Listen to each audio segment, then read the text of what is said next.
Hello दोस्तों, नमस्कार। एक बार फिर से स्वागत है आपका अपने YouTube channel high education zone में। मैं हूं राज दोस्तों। जैसे कि दोस्तों हमारी सीरीज चल रही थी साइंस की, तो आज दोस्तों हम करेंगे साइंस के विद्युत पार्ट से वो मुख्य क्वेश्चन दोस्तों जो बहुत बार जो है एग्जाम के अंदर पूछ लिए जाते हैं। इलेक्ट्रिकल से रिलेटेड क्वेश्चन जो आते हैं, जैसे रेजिस्टेंस निकालना, करंट निकालना, ये टॉपिक तो हमने कर लिया है। लेकिन इसके बाद भी जो क्वेश्चन बचते हैं दोस्तों, उनको हम करेंगे बहुत ही कम टाइम के साथ। तो दोस्तों हमने इससे पहले ध्वनि से रिलेटेड, साउंड से रिलेटेड सारे टॉपिक जो है कवर किए थे। उसमें दोस्तों 100 क्वेश्चन हमने अपडेट किए थे, मोस्ट इंपॉर्टेंट, जो बार बार एग्जाम्स के अंदर रिपीट होते रहते हैं। वो वीडियो दोस्तों आपने नहीं देखी है तो ज़रूर देख लें। दोस्तों एनसीईआरटी की प्लेलिस्ट हमने हमारे डिस्क्रिप्शन के लिंक में डाल दी है दोस्तों, वहाँ जाके आप देख भी सकते हो। तो दोस्तों आपने हमारा चैनल सब्सक्राइब नहीं किया है तो वो ज़रूर कर लें, जिससे आपको नित नए नए टॉपिक पे वीडियो मिलती रहे। दोस्तों शुरू करते हैं हम फर्स्ट क्वेश्चन से। तो दोस्तों पहला क्वेश्चन है हमारा, शुष्क सेल है। तो शुष्क सेल दोस्तों क्या है? एक हमारा प्राइमरी सेल है। क्या है दोस्तों? ये एक प्राइमरी सेल है। सेल दोस्तों दो प्रकार के होते हैं, एक शुष्क एक प्राइमरी सेल और एक दोस्तों सेकेंडरी सेल।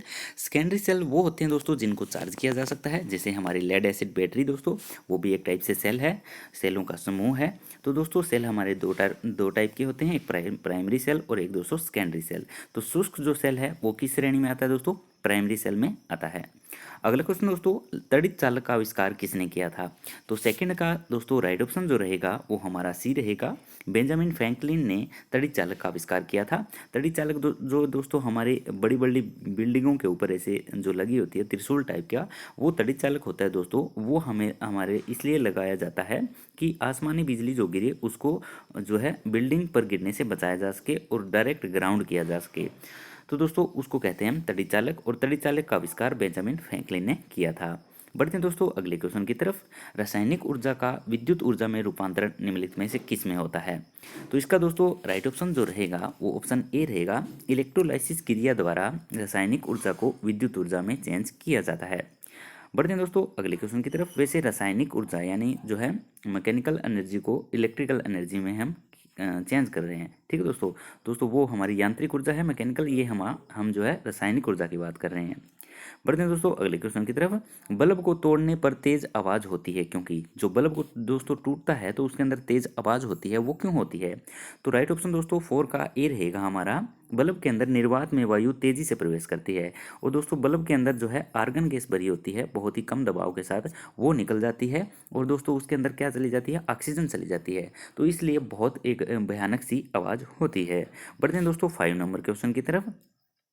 5 नंबर क्वेश्चन है दोस्तों हमारा, जब एक विद्युत सुरक्षा फ्यूज का अनुमांक 16 एम्पेयर है तो इसका मतलब है दोस्तों 16 एम्पेयर की उसकी जो है अधिकतम सीमा दी गई है, क्योंकि इसके बाद अगर सीमा ज़्यादा होगी तो वो फ्यूज जो है उड़ जाएगा दोस्तों, ठीक है। फ्यूज दोस्तों हम जो है 1.5 मल्टीप्लाई लगाते हैं। इसका मतलब ये हुआ दोस्तों कि जैसे 16 एम्पेयर का फ्यूज है तो वो तब उड़ेगा दोस्तों अगर इसमें 8 और जोड़ देंगे हम। 16 और 8 दोस्तों हमारे 24 एम्पेयर की धारा अगर प्रवाहित होने लगी सर्किट के अंदर तो वो फ्यूज हमारा सर्किट को तोड़ देगा, ठीक है दोस्तों, ब्रेक कर देगा सर्किट को। तो 5 का राइट ऑप्शन दोस्तों डी रहेगा। इसमें यदि धारा 16 एम्पेयर से अधिक हो जाएगी तो वह सर्किट को तोड़ देगा, बंद कर देगा।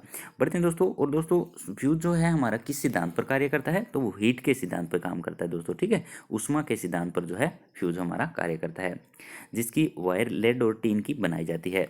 6 नंबर क्वेश्चन है दोस्तों हमारा, बिजली के पंखे की गति बदलने के लिए प्रयुक्त साधन है। तो इसका दोस्तों पता ही है आपको, राइट ऑप्शन बी रेगुलेटर जो है इसके लिए यूज करते हैं। एसी को डीसी में दोस्तों रेक्टिफायर का यूज करते हैं। एम्पलीफायर का दोस्तों लो फ्रीक्वेंसी को हाई फ्रीक्वेंसी में, ठीक है दोस्तों, जो हमारी साउंड्स होती है उसको हम चेंज करने के लिए करते हैं। और दोस्तों सर्किट को बंद और चालू करने के लिए हम स्विच का यूज करते हैं। दोस्तों ये वो मुख्य पर्सन है इलेक्ट्रिकल लाइन के जो बार बार एग्जाम के अंदर रिपीट होते हैं। इसके बाद दोस्तों ज़्यादा क्वेश्चन नहीं बचते जो एग्जाम में आते हैं।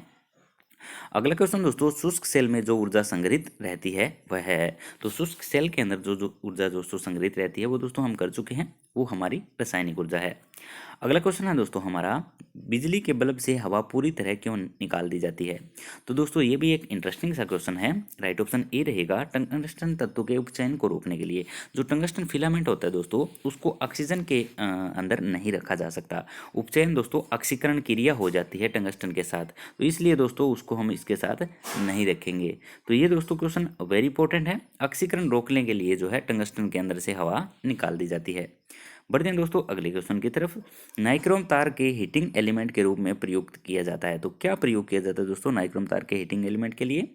तो राइट ऑप्शन नो का हमारा रहेगा दोस्तों डी। बी और सी दोनों। बी, इसका विशिष्ट प्रतिरोध यानी स्पेसिफिक रेजिस्टेंस जो है वो हाई है दोस्तों, और लाल तप्त होने के कारण ऑक्साइड नहीं बनाता। इसलिए दोस्तों हम जो है हीटिंग एलिमेंट के अंदर नाइक्रोम और दोस्तों यूरेका का भी इस्तेमाल करते हैं।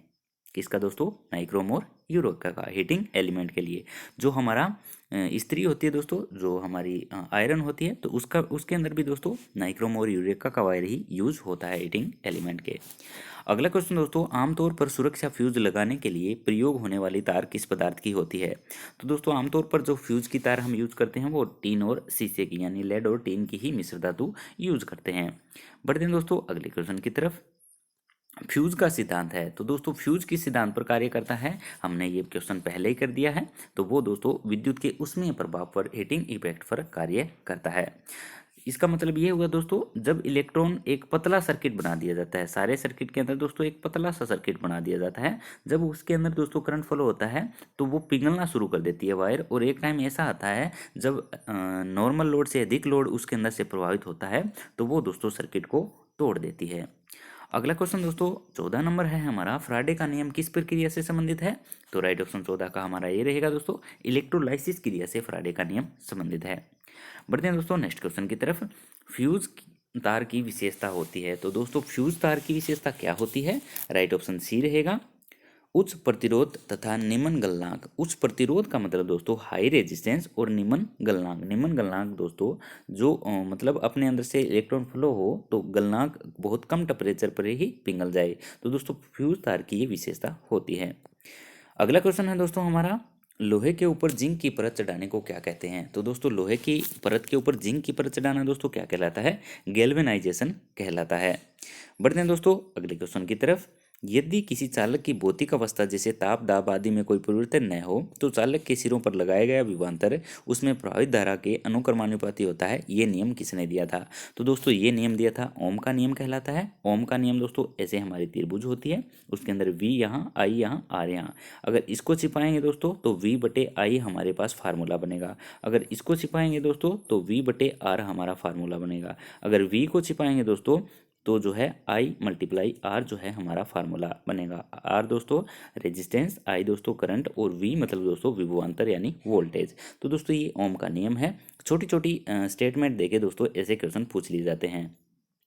अगला क्वेश्चन, 1 वोल्ट विभवांतर द्वारा त्वरित होने पर एक इलेक्ट्रॉन जितनी ऊर्जा प्राप्त करता है उसे कहते हैं? तो उसे कहते हैं दोस्तों हम right option B 1 electron volt कहते हैं।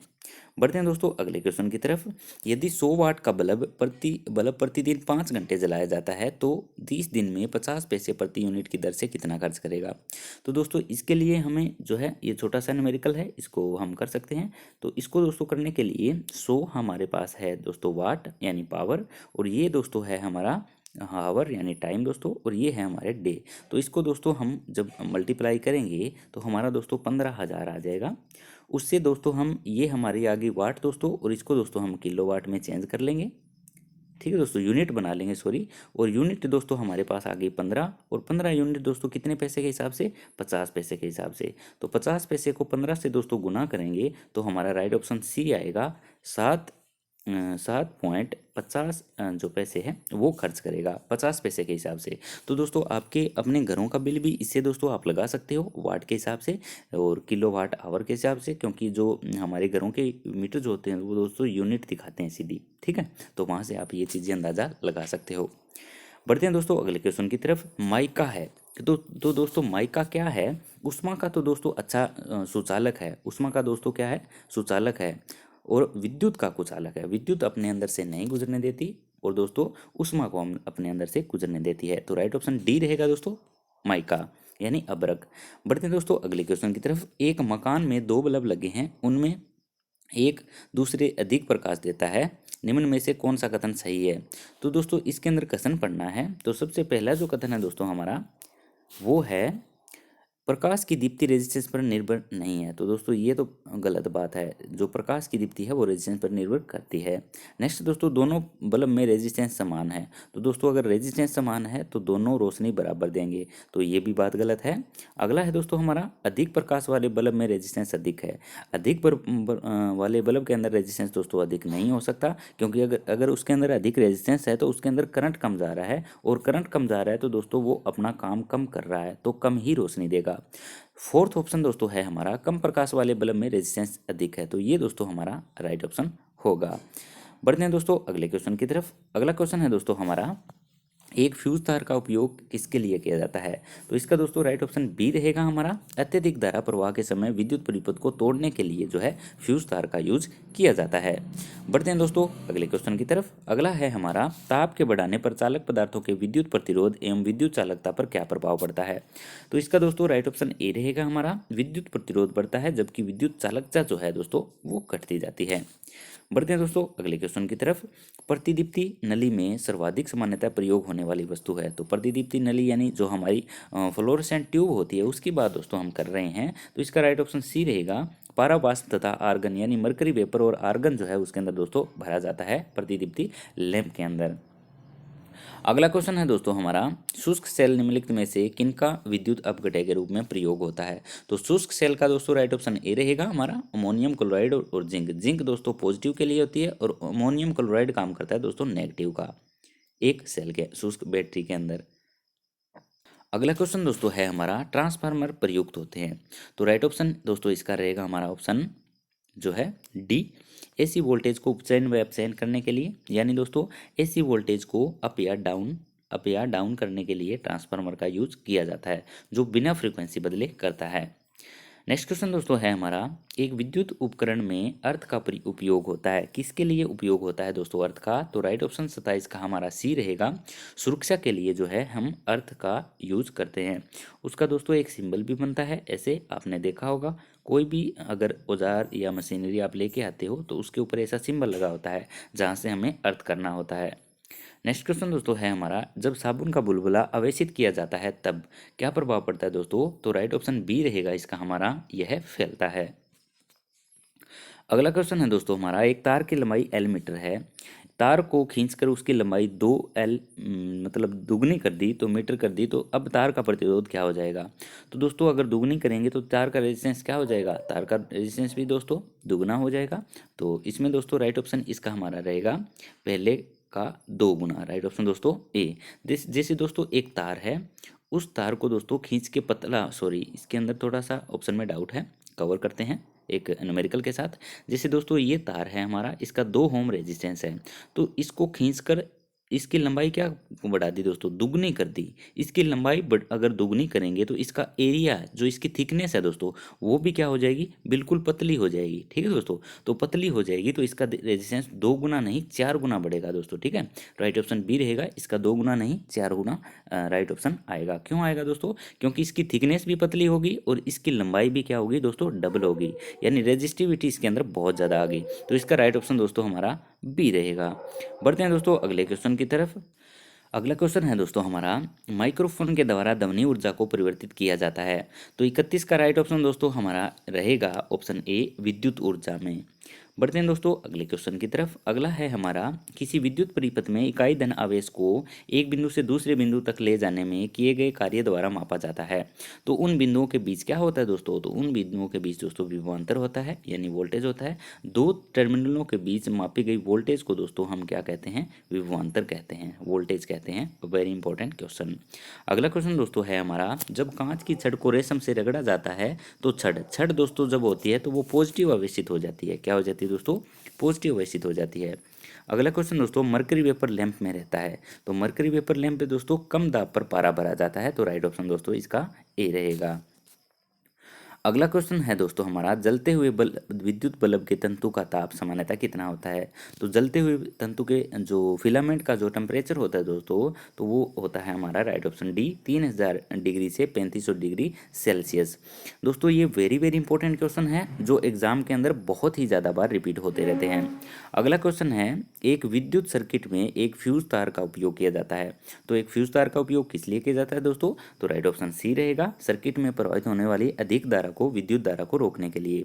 जो दोस्तों हाई करंट होता है उसको रोकने के लिए हम इसका यूज करते हैं।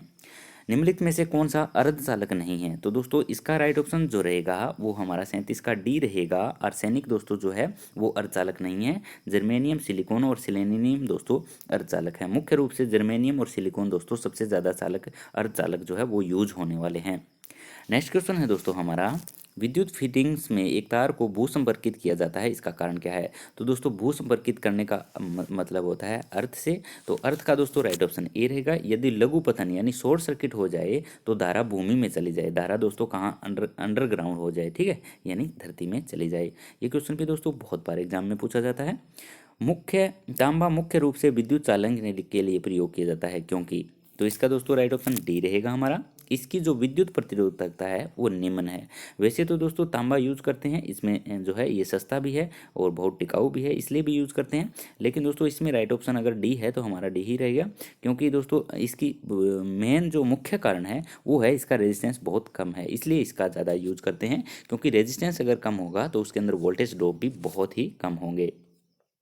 अगला क्वेश्चन है दोस्तों हमारा 43, निम्न अधातुओं में कौन सा एक विद्युत का मंद चालक नहीं है। मंद चालक मीन्स दोस्तों जो चालक जिनके अंदर से इलेक्ट्रॉन ज़्यादा फ्लो ना हो। तो 43 का राइट ऑप्शन बी रहेगा दोस्तों, सिलेनियम, ठीक है।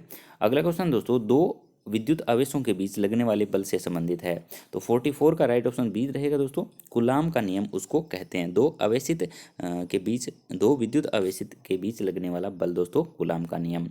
अगला क्वेश्चन दोस्तों यानी आज का हमारा लास्ट क्वेश्चन है, 3 पिन बिजली के प्लग में सबसे लंबी पिन को जोड़ना चाहिए। तो लंबी पिन को दोस्तों जो जोड़ते हैं हम उदासीन यानी न्यूट्रल से जोड़ते हैं, ठीक है दोस्तों। न्यूट्रल्स मीन नहीं होता, वो एक टाइप से अर्थ होता है दोस्तों, ठीक है। आधार सिरे से भी इसका राइट ऑप्शन दोस्तों, अगर अर्थ इसमें ऑप्शन होता तो वो दोस्तों हम अर्थ से जोड़ते हैं। तो इसका दोस्तों हमारा आधार सिरे से, आधार का दूसरा नाम कभी कभी अर्थ भी बोल देते हैं। उदासीन दोस्तों हमारा न्यूट्रल हो जाएगा, न्यूट्रल्स को हम उससे इसके साथ नहीं जोड़ेंगे। तो इसका दोस्तों राइट ऑप्शन ए रहेगा हमारा, आधार सिरे से। आधार सिरे से मीन्स दोस्तों अर्थ सिरे से। तो ये थे दोस्तों आज के हमारे 45 मोस्ट इंपॉर्टेंट क्वेश्चन जो बहुत बार एग्जाम के अंदर रिपीट होते रहते हैं। कैसी लगी दोस्तों वीडियो, एक छोटा सा लाइक जरूर करें और फ्रेंड सर्कल में दोस्तों शेयर भी करें और एक छोटा सा लाइक दोस्तों जरूर कर दें। और दोस्तों आपने हमारा चैनल सब्सक्राइब नहीं किया है तो वो जरूर कर लें। और दोस्तों ये हमारी सीरीज चल रही है साइंस की, दोस्तों हमने डिस्क्रिप्शन में साइंस की प्लेलिस्ट का लिंक डाल दिया है, वहाँ से दोस्तों आप हमारी सारी वीडियो देख सकते हो। मिलते हैं दोस्तों नेक्स्ट वीडियो में, तब तक नमस्कार, जय हरियाणा, जय भारत।